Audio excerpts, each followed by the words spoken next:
Hello everyone, कैसे हो आप सब। मैं उम्मीद करता हूँ बिल्कुल आप ठीक होंगे। अगर आप मेरे चैनल पे न्यू है तो सब्सक्राइब करें और दबा करके बेल आइकन को प्रेस करें ताकि मेरे आने वाली वीडियो सबसे पहले आप तक पहुंचे। चलिए वीडियो को स्टार्ट करते हैं। आज हम आपको बताने वाले हैं एपेंडेक्टोमी आखिर क्या क्या होता है, एपेंडेक्टोमी क्यों होता है, अपेंडिक्स क्यों होता है, कैसे होता है, ये सब चीज आपको देखने को मिलेगा। क्या करा है? An appendectomy is a surgical procedure to remove appendix. मतलब क्या है कि एक एपेंडेक्टोमी जो परिशिष्ट को हटाने के लिए एक शल्य प्रतिक्रिया है। सोचिए अगर किसी को अपेंडिक्स हो जाता है तो वो सर्जिकल के माध्यम से बाहर निकाला जाता है। नेक्स्ट क्या है? This procedures done for appendicitis. क्या है कि यह प्रतिक्रिया पथरी के लिए की जाती है। जब किसी को पथरी होता है उस सिचुएशन में किया जा सकता है। तीसरा क्या है? Appendicitis is a painful inflammation of appendix. क्या कह रहा है कि अपेंडिसाइटिस अपेंडिक्स की एक दर्दनाक सूजन है। क्या है? एक दर्दनाक सूजन है। अगर किसी को यह सूजन देखने को मिल सकता है तब जाकर के यह बीमारी का रूप ले सकता है। नेक्स्ट क्या है? There are two procedures use for appendectomy. क्या कह रहा है कि एपेंडेक्टोमी के लिए उपयोग दो प्रतिक्रियाओं रहे हैं, जैसे लेप्रोस्कोपी। क्या कह रहा है कि लेप्रोस्कोपी और एपेंडेक्टोमी क्या कह रहा है कि ओपन एपेंडेक्टोमी मतलब क्या कि एप्रॉन जो ओपेंडेक्टोमी है तो एपेंडेक्टोमी खोले उसको मतलब खोलने का सिम्टम्स दिखाने को मिल रहा है। क्या मिल रहा है?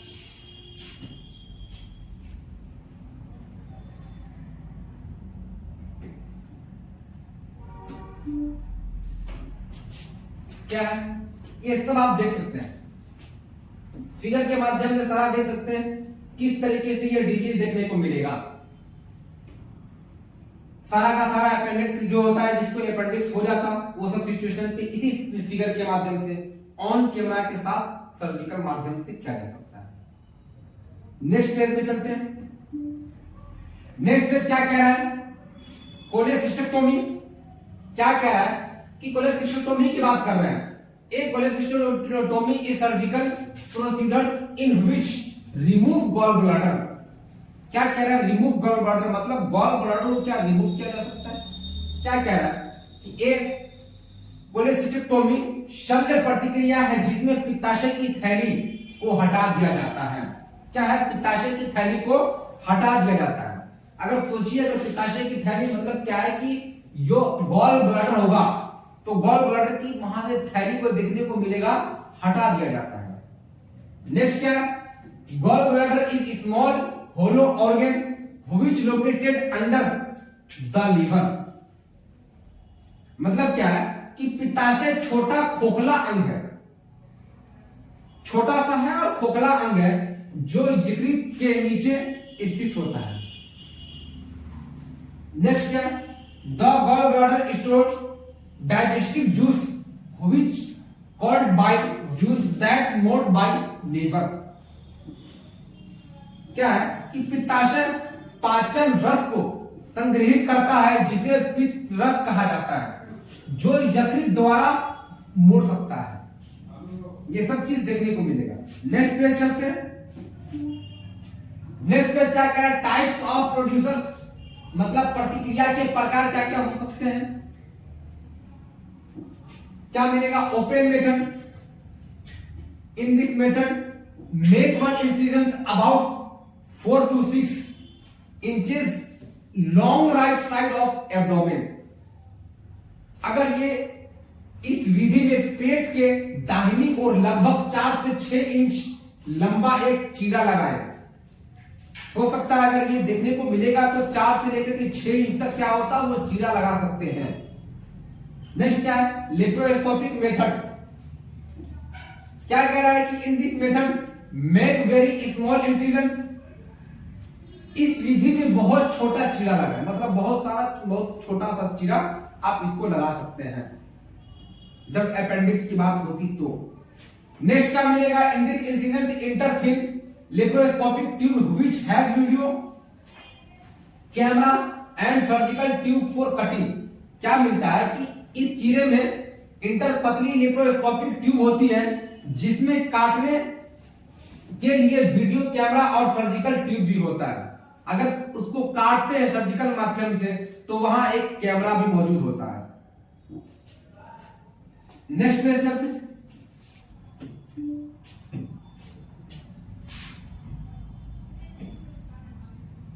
क्या मिलेगा देखने को यहां, ये एक सर्जिकल इंस्ट्रूमेंट की बात कर रहे हैं। यहां जब ऑपरेशन होता है सर्जिकल के माध्यम से तब जाकर के ये देखने को मिलेगा कि एक ऑन कैमरा भी देखने को मिलता है। नेक्स्ट पेज चलते हैं।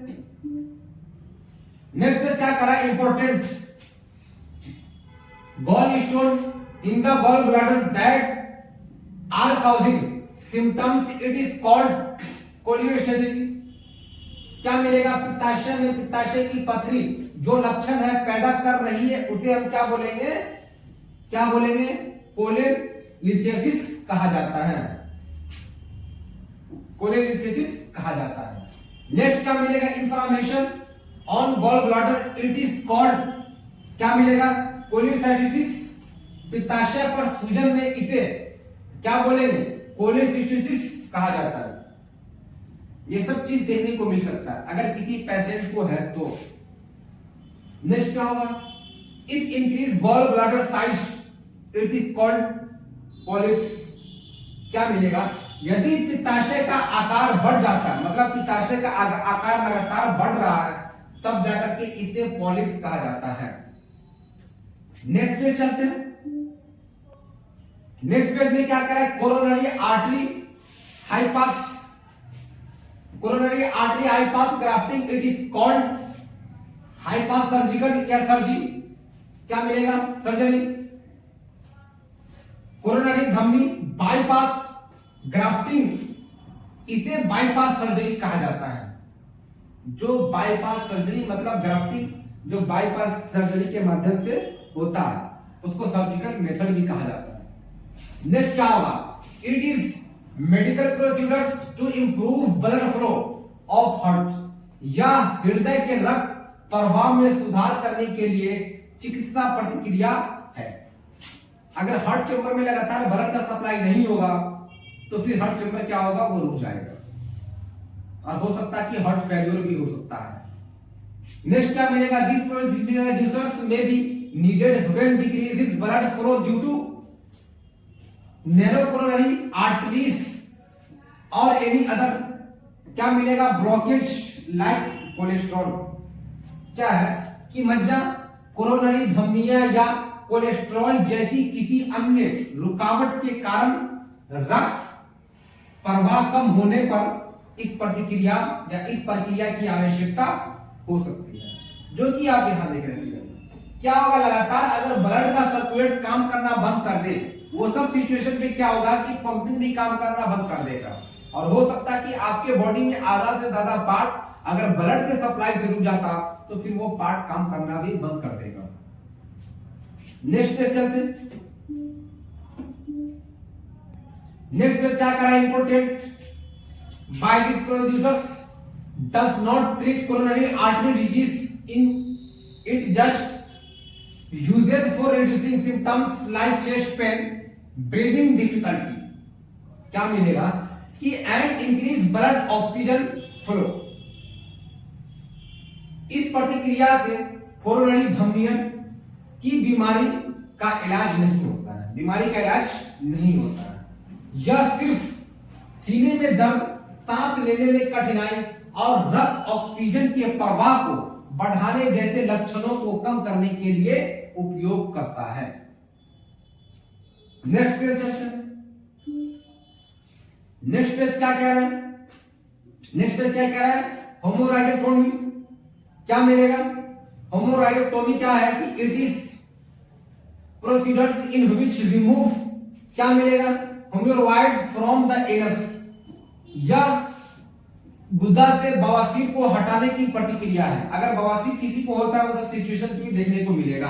क्या मिलेगा, haemorrhoidectomy also known as piles in which swollen and inflamed anus and started bleeding itching and pain, मतलब खुजलाहट भी यहाँ देखने को मिलेगा और दर्द भी देखने को मिलेगा। सारा क्या मिलेगा, रक्त का स्राव, नक्काशी और दर्द शुरू हो सकता है, ये सब सिचुएशन पे देखने को मिलेगा।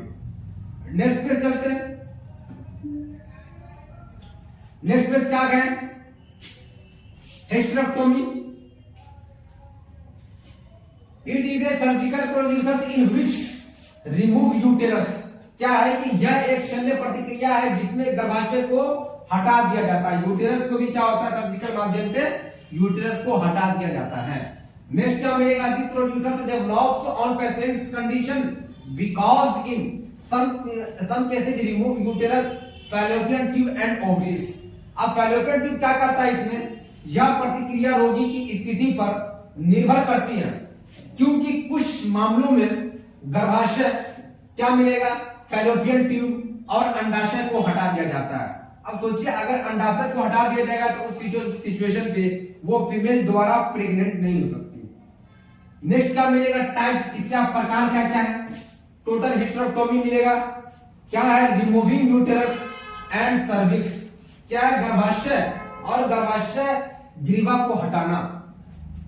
नेक्स्ट क्या मिलेगा, नेक्स्ट क्या है, super cervical hysterectomy, removing upper part of uterus and living service. क्या है कि गर्भाशय और जीवित गर्भाशय ग्रीवा के ऊपरी हिस्से को हटाना होता है। क्या है, हटाना होता है। नेक्स्ट पे चलते हैं। नेक्स्ट पे क्या कह रहा है, मैस्टेक्टोमी। क्या मिल रहा है, it is the procedures in which remove all breast tissue and breast skins and nipple। क्या कह रहा है, TI वह प्रतिक्रिया है जिसमें सभी स्तन, उत्तक और स्तन की त्वचा और निप्पल को हटा दिया जाता है। मतलब अगर निप्पल को हटा दिया जाएगा तो बेबी निप्पल दूध नहीं पी सकता। नेक्स्ट क्या है, it is mainly done in breast cancer, या मुख्य रूप से स्तन कैंसर भी हो सकता है। नेक्स्ट पेज क्या क्या है, ऑर्थोस्कोपी। क्या है, arthroscopy is a surgical procedures in which क्या विजुअलाइज, क्या मिलेगा, विजुअलाइज में and treat problem inside the joint. मतलब क्या है कि ऑर्थोस्कोपी एक शल्य प्रतिक्रिया है जिसमें जोड़ के अंदर समस्या की कल्पना और उपचार किया जाता है। This is orthopaedic process in which क्या surgeon make small incision and enter pencil size instrument that has light and camera. It is called क्या है, ऑर्थोस्कोपी। क्या मिलेगा कि यह ऑर्थोस्कोपी प्रतिक्रिया है जिसमें सर्जन छोटा चीरा और इंटर पेंसिल आकार का उपकरण बनता है जिसमें लाइट और कैमरा भी होता है। इसे क्या ऑर्थोस्कोपी कहा जाता है। नेक्स्ट क्या मिलेगा, दिस प्रोसीजर्स डन विच या done when bone, cartilage, ligaments, muscles and tendon damage और इंजरी। क्या मिलेगा इसमें कि मांसपेशियों और कंडरा क्षति या चोट लगती है इसमें, ये सब चीज देखने को आपको मिल सकता है। हेलो एवरीवन, कैसे हो आप सब? मैं उम्मीद करता हूं बिल्कुल आप ठीक होंगे। अगर आप मेरे चैनल पे न्यू हैं तो सब्सक्राइब करें और दबा करके बेल आइकन को प्रेस करें ताकि मेरे आने वाली वीडियो सबसे पहले आप तक पहुंचे। चलिए वीडियो को स्टार्ट करते हैं। आज आपको हम बताने वाले हैं सेल। आखिर सेल क्या क्या होता है, सेल से हम लोग क्या समझते हैं, सारा मैं आपको डिटेल में बताने वाला हूं। क्या है सेल, मतलब कोशिका। सेल मतलब क्या होता है, कोशिका। जब भी सेल की बात आएगी तो कोशिका की बात आएगी। सेल दो टाइप के होते हैं, फर्स्ट हो गया आपको सेल, दूसरा मिलेगा आपको सेल। दो टाइप से मिलेगा आपको। तो सेल और सेल में बहुत डिफरेंस है, तो हम आपको अभी क्लियर करने वाले हैं सेल। आखिर सेल होता क्या है। सेल क्या मिलेगा आपको, कोशिका। क्या कह रहा है, cell structural and functional unit of the body which discovered by Robert Hooke in 1665। क्या कह रहा है कि 1665 में जब शरीर की कोशिका संरचनात्मक तथा कार्यात्मक इकाई जिसकी खोज 1665 ईस्वी में रॉबर्ट हुक द्वारा की गई थी। मतलब ये एक साइंटिस्ट थे, कौन? रॉबर्ट हुक, जो 1665 ईस्वी में खोज हुई थी। किसका? सेल का। नेक्स्ट क्या कह रहा है? Cell has very form size. क्या क्या है कि सेल में बहुत आकार होता है, बहुत सारे आकार सेल में देखने को मिलेगा, कई सारे आकार आपको सेल देखने को मिलता है। क्या कह रहा है? टाइप। टाइप में क्या क्या है? प्रकार कौन कौन सा देखने को मिलेगा? हर टाइप अलग अलग देखने को मिल सकता है। तो क्या मिलेगा? प्रोकैरियोट सेल्स, दूसरा मिलेगा यूकैरियोट सेल्स। मतलब क्या है कि प्रोकैरियोटिक सेल्स जो मिलेगा और दूसरा यूकैरियोटिक सेल्स जो मिलेगा, तो ये दो सेल बढ़ जाता है। जब भी टाइप्स की बात आएगी तो दो सेल बटेगा, प्रोकैरियोट्स और दूसरा यूकैरियोट सेल की बात करेंगे हम। जैसे आपको यहाँ फिगर में देखने को मिलेगा, ये फिगर में क्या क्या कह रहा है, सारा का सारा इसमें माइटोकॉन्ड्रिया से लेकर के हर एक सेल का आपको इस फिगर में देखने को मिलेगा। जो सेल आपको कैसे, जैसे सपोज दैट कोई भी सेल टूटता है तो सेल यूं ही अकेला नहीं टूटता, सेल के साथ बहुत सारे पार्ट टूट जाता है, तो उस सब चीज आपको देखने को मिलेगा। चलते हैं नेक्स्ट पेज में। नेक्स्ट पेज क्या कह रहा है? Structure of cell. Structure of cell, कोशिका की संरचना। क्या कह रहा है? न्यूक्लियस मतलब नाभिक, फर्स्ट पार्ट में। सेकेंड क्या कह रहा है? न्यूक्लियोलस। थर्ड मिलेगा राइबोसोम्स। चौथा मिलेगा आपको ER मतलब इंडोप्लाज्मिक रेटिकुलम। क्या मिलेगा? Endoplasmic reticulum. दो पार्ट आपको मिलेगा इसमें। नेक्स्ट क्या है? Golgi body. मतलब जहां अगर गोल्गी बॉडी की बात करेंगे हम, तो ये भी गोल्गी बॉडी भी ये एक टॉपिक है, सारा इसमें आपको टॉपिक देखने को मिलेगा। पॉइंट माइटोकॉन्ड्रिया, इसका भी हम बात करेंगे। लाइसोसोम्स, इसका भी हम बात करेंगे। नेक्स्ट जो मिल रहा है साइटोप्लाज्म मतलब कोशिका द्रव्य, इसका भी हम सेल के बारे में सारा का सारा बात करेंगे, जो कि आप फिगर के माध्यम से आप देख सकते हैं।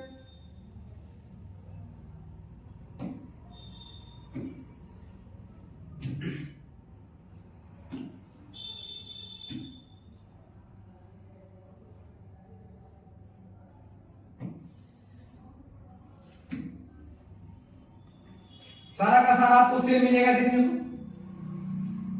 ये पूरा का पूरा सेल बना हुआ है, हर एक सेल अपने अपने हिसाब से काम करता है। राइबोसोम्स क्या करेगा, माइटोकॉन्ड्रिया क्या करेगा, ये सब सेल अपने अपने हिसाब से चलता है। चलिए चलते हैं नेक्स्ट पेज पे। नेक्स्ट पेज क्या कह रहा है? राइबोसोम्स। अब राइबोसोम्स की बात करेंगे। Ribosomes formation done in cell nucleus, it is made by associated RNA and protein. क्या मिलेगा कि कोशिका न्यूक्लियोलस में राइबोसोम्स का निर्माण होता है। यह संबंध RNA और प्रोटीन द्वारा बनाया जाता है। मतलब क्या है कि RNA प्रोटीन नामक का एक नाम है जो उसके द्वारा बनाया जाता है, प्रोटीन। नेक्स्ट लाइन क्या कह रहा है? This ribosomes made up to sub unit. क्या मिलेगा इसमें कि इस राइबोसोम्स ने दो सब यूनिट्स बनाए, दो टाइप्स आपको यहां देखने को मिलेगा। नंबर 1 क्या है? लार्ज सब यूनिट, जो कि आपका डोम शेप स्ट्रक्चर टाइप का होगा। नेक्स्ट क्या है? स्मॉल सब यूनिट, जो आपका कैप शेप स्ट्रक्चर टाइप का देखने को मिल सकता है। तो इसमें ये सारा का सारा से। अब हम फिगर के अकॉर्डिंग चलते हैं। फिगर में क्या कह रहा है?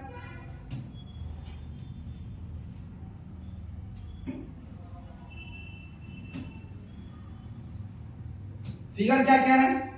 स्मॉल सब यूनिट, ये आपको फिगर में देखने को मिलेगा। ये जो पार्ट इसका है, इसके बीच में क्या कह रहा है? स्मॉल सब यूनिट।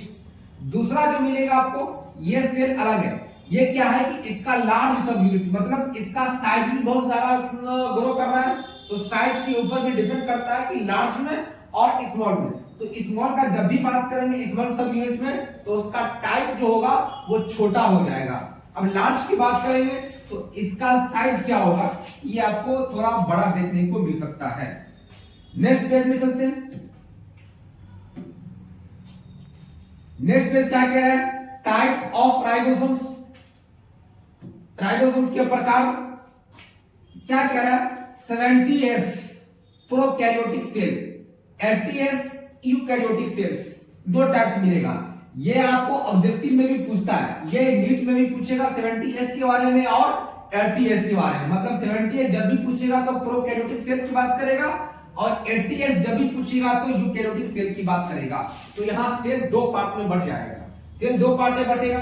जैसे फिगर के अकॉर्डिंग हम चलते हैं, यहां 50s का यूनिट देखने को मिलेगा, यहां 70s मिलेगा, तो सबका साइज अलग अलग चलेगा।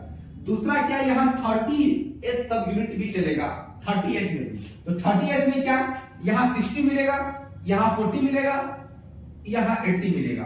अब ये क्या कह रहा है? यूकैरियोटिक की बात कह रहा है, ये आपको प्रोकैरियोटिक सेल की बात कह रहा है। तो प्रोकैरियोटिक सेल की बात करेंगे हम तो सबसे पहले 70 और यहाँ यूकैरियोटिक में 80। तो ये आपको देखना होगा कि किस सेल की बात कह रहा है। अगर आपको प्रोकैरियोटिक सेल की बात करें या तो यूकैरियोटिक सेल की बात करें, तब जाकर के आप इस सेल को बना सकते हैं। क्योंकि यहाँ 70 और 80 में बहुत सारे बच्चे कंफ्यूजन हो जाते हैं, क्योंकि प्रोकैरियोटिक सेल की बात हो रही है या तो यूकैरियोटिक सेल की बात हो रही है, तो बहुत सारे लोग कंफ्यूजन होते हैं। चलिए नेक्स्ट पेज में चलते हैं। नेक्स्ट पेज क्या कह रहा है? मैकेनिज्म। अब मैकेनिज्म में क्या कह रहा है? क्रियाविधि। Ribosomes are form in nucleus and it release in nucleolus. मतलब क्या है कि राइबोसोम्स नाभिक से होता है और यह न्यूक्लियोलस में निकलते हैं। नेक्स्ट क्या कह रहा है? Mature ribosomes attached with endoplasmic reticulum and it form A protein. क्या कह रहा है कि अगर ये अटैच राइबोसोम से अगर होगा तो प्रोटीन का तुरंत निर्माण कर सकता है। अगर ये दोनों का दोनों डिस्टेंस बना लेगा तो प्रोटीन वहां से बिल्कुल अलग हो सकता है। नेक्स्ट क्या कह रहा है? क्या कह रहा है? परिपक्व राइबोसोम्स यहां एंडोप्लाज्मिक रेटिकुलम से जुड़े होते हैं और यह एक प्रोटीन बना लेते हैं। मतलब क्या है कि प्रोटीन अगर जब तक एक दूसरे से नहीं जुड़ेगा राइबोसोम्स का पार्ट, तो फिर वहां दूसरा प्रोटीन देखने को नहीं मिलेगा, जो कि आप फिगर के पार्ट में भी देख सकते हैं। क्या कह रहा है इसमें? SER मतलब स्मूथ क्या करेगा? इंडोप्लाज्मिक आर से रेटिकुलम। SER का मतलब क्या है कि स्मूथ इंडोप्लाज्मिक रेटिकुलम, ये पार्ट मिलेगा। दूसरा क्या है? न्यूक्लियस, ये भी आपको हमने बताया। नेक्स्ट क्या है? RER, R से रफ, E से इंडोप्लाज्मिक, R से रेटिकुलम देखने को मिलेगा। अब यहां बात आ रही है नीचे वाला क्या मिलेगा? इंडोप्लाज्मिक रेटिकुलम, जो हम ER से बात करेंगे। ER, E से इंडोप्लाज्मिक, R से रेटिकुलम। तो ये सब का सेल अलग अलग बटेगा और हर सेल एक जैसा नहीं होगा। सेल का अपना अपना वो काम करेगा और हर एक सेल अपने हिसाब से चलेगा। नेक्स्ट पेज में चलते हैं। नेक्स्ट पेज क्या कह रहा है? राइबोसोम्स। ये भी आपको राइबोसोम्स सारा का सारा आपको स्मॉल सब यूनिट, लार्ज सब यूनिट यहां आपको दिखेगा। ये जो आपका पार्ट दिख रहा है ये सारा का सारा ये आपका स्मॉल सब यूनिट है। सब यूनिट छोटा सा पार्ट में है। ये पूरा होल की बात कर रहा है, होल की बात कर रहा है, तब जाकर क्या मिलेगा देखने को? लार्ज सब यूनिट देखने को मिल सकता है। नेक्स्ट पेज में चलते हैं। नेक्स्ट पेज क्या कह रहा है? ER endoplasmic reticulum. क्या कह रहा है कि इंडोप्लाज्मिक रेटिकुलम, इंडोप्लाज्मिक रेटिकुलम, तो endoplasmic reticulum is develop from outer membrane of nucleus. क्या कह रहा है? इंडोप्लाज्मिक रेटिकुलम नाभिक की बाहरी झिल्ली से विकसित होता है। मतलब क्या है कि जैसे अगर हम एक्सटर्नल की बात करें और इंटरनल की बात करें, तो इंटरनल जो होता है वो अंदर की ओर होता है और जो एक्सटर्नल जो होता है वो क्या होता है? बाहर की ओर होता है। तो बाहर की ओर क्या कह रहा है कि अगर यहाँ बाहरी झिल्ली से विकसित हो जाता है तो फिर जैसे स्किन की हम बात कर रहे हैं, स्किन के लेयर की बात कर रहे हैं, वो लेयर में क्या होगा? सपोज दैट हेयर आ जाना, तो वो क्या है? एक टाइप का वो झिल्ली।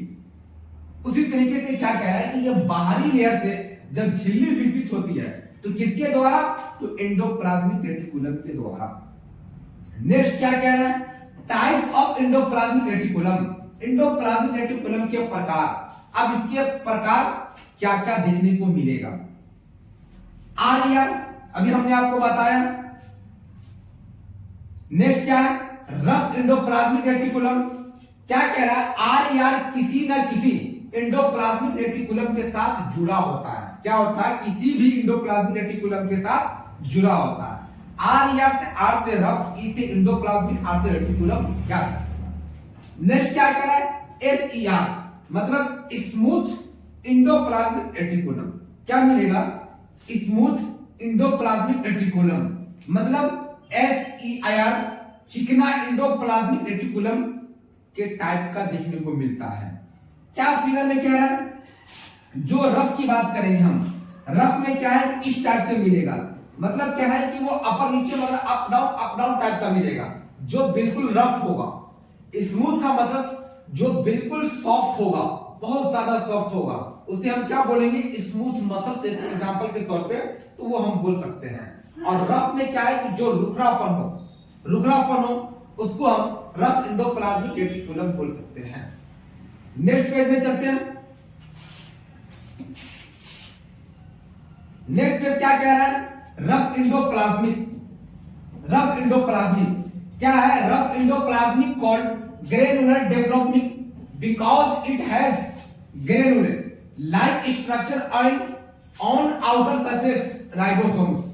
क्या कह रहा है कि मतलब इसमें खुरदरा क्या है, अंतर्द्रव्य दानेदार अंतर्द्रव्य कहलाता है, क्योंकि इसकी संरचना बाहरी सतह राइबोसोम पर, मतलब बाहरी सतह राइबोसोम पर दानेदार जैसी होती है।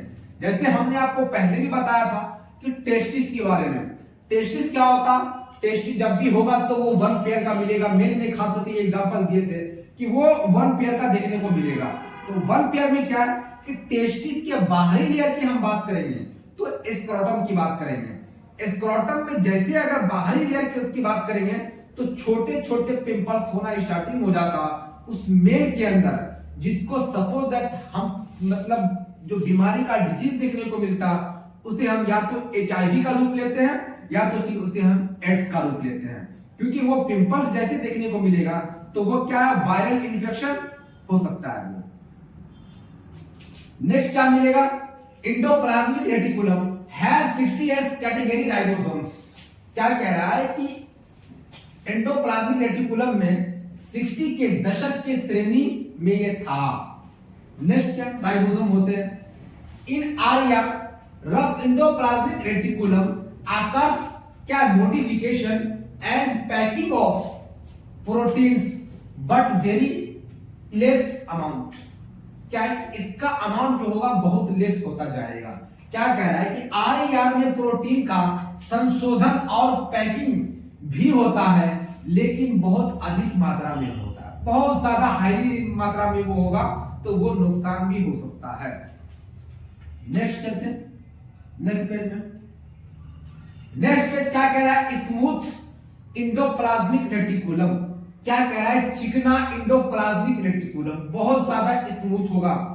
जैसे स्मूथ मसल्स की बात हमने कहा, क्या मिल रहा है कि smooth endoplasmic reticulum its surface is very smooth so it is called a smooth endoplasmic reticulum. क्या कह रहा है कि चिकना एंडोप्लाज्मिक रेटिकुलम, इसकी सतह बहुत चिकनी होती है, जो लेयर जो होगा वो बहुत ज्यादा स्मूथ होगा, बहुत ज्यादा वो सॉफ्ट होगा, इसीलिए इसे एक चिकनी एंडोप्लाज्मिक रेटिकुलम कहा जाता है। क्या कह रहा है कि जैसे अगर एसईआर की बात होगा तो एस से स्मूथ एंडोप्लाज्मिक रेटिकुलम, तो वो बहुत ज्यादा सॉफ्ट होता, बहुत ज्यादा वो स्मूथ होता है। नेक्स्ट क्या, inside of smooth endoplasmic reticulum present vessels. क्या कह रहा है कि चिकनी एंडोप्लाज्मिक रेटिकुलम के अंदर क्या कोशिकाओं को प्रस्तुत करता है। सारा का सारा लेवल अब उसी के बेसिस पे बैठे जो स्मूथ की बात करेंगे, स्मूथ एंडोप्लाज्मिक रेटिकुलम की बात करेंगे। नेक्स्ट क्या कह रहा है, in this vesicle proteins are packed, मतलब क्या है कि इसमें पुटिका प्रोटीन को पैक किया जा सकता है, मतलब पैक कर दिया जाता है प्रोटीन। नेक्स्ट पेज में देखते हैं, नेक्स्ट पेज क्या कह रहा है, फंक्शन ऑफ ईआर। फंक्शन क्या है, function of ER, endoplasmic reticulum. ER का फुल फॉर्म जब भी होगा तो इंडोप्लाज्मिक रेटिकुलम। क्या कह रहा है, endoplasmic reticulum work as transport system. Transport system, तो इंडोप्लाज्मिक रेटिकुलम परिवहन प्रणाली के रूप में काम करता है। क्या है, परिवहन प्रणाली के रूप में ये काम करता है। नेक्स्ट क्या मिलेगा, it is also help formation of proteins.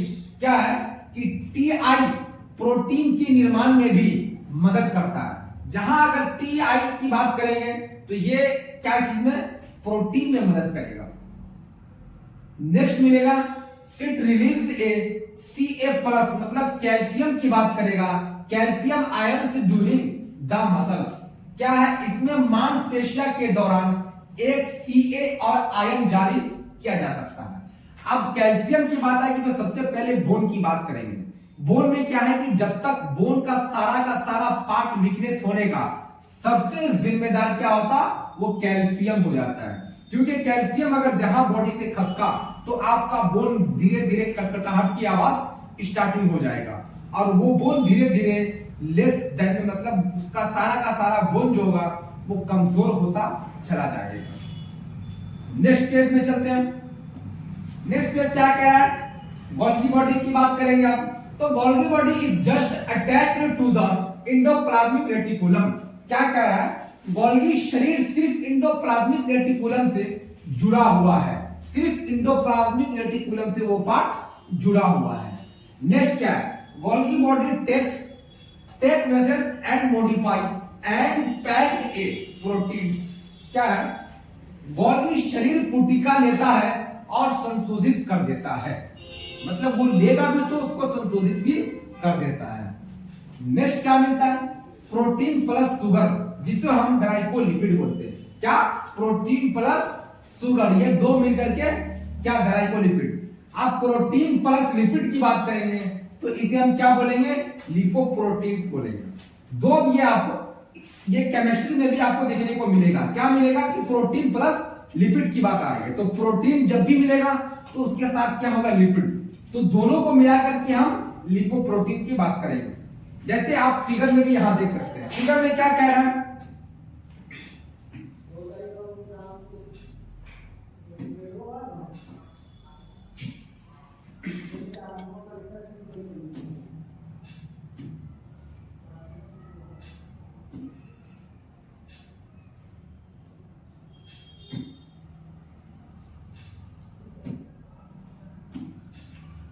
Figure में देखने को मिलेगा।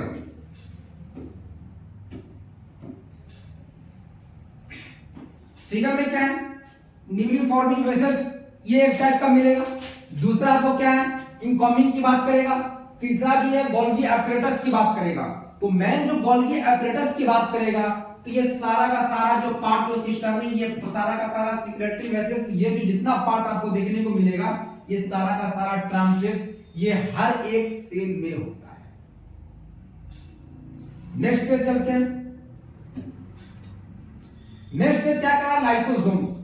अब क्या करें, lysosomes are spherical cell like structure, it is developed from the vesicles. क्या है, लाइसोसोम्स गोलाकार थैली जैसी संरचना होती है, मतलब ये राउंड शेप में होगा, थैली जैसी संरचना देखने को मिलेगा।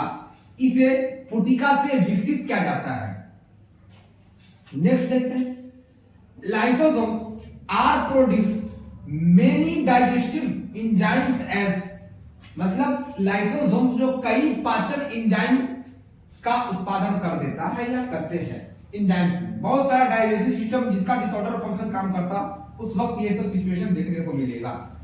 क्या कह रहे हैं, न्यूक्लियस की बात कर रहे हैं। नेक्स्ट क्या है, फॉस्फेटेज की बात है। नेक्स्ट क्या है, लाइकेज की बात है। उसके बाद देखने को मिलेगा प्रोटीएज की बात करेगा। नेक्स्ट मिलेगा जो आपको ग्लाइकोसिडेज की बात करेगा। जहां ग्लाइकोसिडेज की बात करेगा तो ये सब पार्ट आपको इस सेल में देखने को मिलेगा, सारा का सारा लाइसोसोम में देखने को मिलेगा। नेक्स्ट पे चलते हैं। नेक्स्ट पेज क्या कह रहा है? Plasma membrane. Plasma membrane, plasma membrane is also called cell membrane. It is made of phospholipids and it separates cells organelles from outer environment. क्या है कि प्लाज्मा झिल्ली को कोशिका झिल्ली भी कहा जाता है। यह फॉस्फोलिपिड से बना होता है और यह बाहरी वातावरण से जेल या सेल ऑर्गेनल के को अलग कर देता है। मतलब क्या है कि सारा का सारा सेल जो मिलेगा वो सारा अलग अलग कर देगा। जैसे राइबोसोम्स की बात हमने कहा, माइटोकॉन्ड्रिया जो आगे मिलेगा देखने को, उसमें भी यही बात देखने को मिलेगा। नेक्स्ट क्या है? It is selectively permeable membrane which allow क्या selective molecule to enter in cell. क्या यह चुनिंदा क्या मिलेगा? परमाणु झिल्ली है जो चयनात्मक अणु को कोशिका में प्रवेश करने की अनुमति देती है। मतलब क्या है कि ये सारा का सारा सेल जो है इस फिगर के अकॉर्डिंग आपको देखने को मिलेगा कि जब तक अगर अनुमति नहीं देगा इस सेल में एंट्री नहीं मार सकता।